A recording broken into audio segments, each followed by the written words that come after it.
जय श्री राम प्रेमी भक्तों एक कमेंट आया है कि मनुष्य जीवन का मूल लक्ष्य क्या है। देखो भक्तों, ज़्यादातर लोग जानते हैं लेकिन मानते नहीं, और जानते हैं करते भी नहीं। यह बड़ी विडंबना है मनुष्य जीवन की। मनुष्य का जो जीवन मिला है उसका मूल जो लक्ष्य है वह परमात्मा प्राप्ति है। भगवान तत्व को जानना ही, उसका दर्शन करना, उसका साक्षात्कार। लेकिन साक्षात्कार कैसे होगा? कुछ लोग तो जान भी जाते हैं लेकिन करते नहीं हैं, और कुछ जान करके करते भी हैं तो कभी कर लिया कभी नहीं किया। इस तरह से लक्ष्य की प्राप्ति नहीं हो सकती है, क्योंकि जब तक हम कहीं जा रहे हैं निरंतरता से नहीं चलेंगे। हमारा जो लक्ष्य है कि हमें कहाँ पहुँचना है, कभी हम बैठ गए, कभी हम उल्टे चल दिए, कभी थोड़े चल दिए, इस तरह से लक्ष्य की प्राप्ति नहीं होती है। लक्ष्य की प्राप्ति के लिए हमें निरंतर चलना होता है।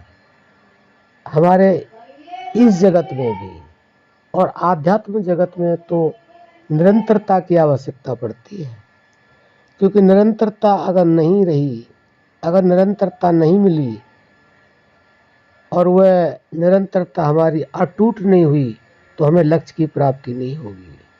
तो हम मनुष्य जीवन का मूल लक्ष्य तभी प्राप्त कर सकते हैं जब हमें कोई ऐसा गुरु मिले जो हमें पूर्ण ज्ञान दे, और उस ज्ञान को हम अपने जीवन में उतारें, और उतारने के साथ साथ हम उस पर निरंतर चलें तो वास्तव में ही हमारा कल्याण हो जाएगा। और यही हमारा मूल लक्ष्य है इंसान का, कि वह परमात्मा को प्राप्त करे। और परमात्मा से जब ही मिला जा सकता है जब ज्ञानी गुरु के द्वारा दिया हुआ जो उपदेश है उसे अपने जीवन में उतारे और दृढ़ता से उतारे, तो वास्तव में ही हमें उस लक्ष्य की प्राप्ति हो सकती है जो हमारा मूल लक्ष्य है।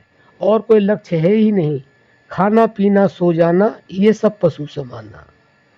मनुष्य जीवन का यह लक्ष्य नहीं है कि खा लिया, पी लिया, सो लिया, बाल बच्चे पैदा कर लिया और लोभ मोह में फंसा रहा। ये लक्ष्य नहीं है। लक्ष्य आत्मा का परमात्मा से मिलन है, और कोई लक्ष्य न था, न है और न होगा। लेकिन इसको कुछ ही लोग समझ पाते हैं और कुछ ही लोग अपने जीवन में उतार पाते हैं, और कुछ ही लोग उस अपने लक्ष्य की प्राप्ति कर पाते हैं। तो भक्तों, आपने अपने लक्ष्य को प्राप्त करना है। यह आपको पता लग गया है कि मूल लक्ष्य क्या है। परमात्मा की प्राप्ति, परमात्मा का मिलन, परमात्मा का साक्षात्कार। तो इसलिए आप ज़्यादा से ज़्यादा गुरु का जो भी उपदेश है उसको अपने जीवन में उतारें, और उसमें इतना अभ्यास करें कि आपका अभ्यास एक पल के लिए भी टूटे ना। तो वास्तव में हम भरोसा दिलाते हैं आपको, आपका लक्ष्य मिल जाएगा और आपको जो चाहिए वह प्राप्त हो जाएगा। आशा करते हैं आप ऐसा अवश्य करेंगे और अपने जीवन का कल्याण करेंगे। अब हम अपनी वाणी को विराम देते हैं। जय श्री राम।